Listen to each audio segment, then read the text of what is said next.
వినిపించుట లేదు. కామెడీ కథ. రచన వాణి. మమ్మీ!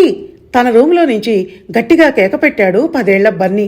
ఏంట్రా, ఎందుకలా అరిచావు అంటూ వచ్చింది తల్లి సుమ. నాకు చెవులో వినపట్టం లేదు మమ్మీ. ఇదిగో ఈ ఆడియో ఆన్ చేస్తే సన్నగా వినిపిస్తోంది. నా గొంతు వినిపిస్తోందా? అది సన్నగా. ఏమైందిరా సడన్గా అని కంగారుగా భర్త ప్రభుని పిలిచి విషయం చెప్పింది సుమ. అదేంటి, చెవులు వినపడకపోవటం ఏంటి? పద పద డాక్టర్ దగ్గరికి వెళ్దాం అంటూ కొడుకును భార్యను వెంటబెట్టుకుని ఈఎన్టీ డాక్టర్ దగ్గరికి వెళ్ళాడు ప్రభు.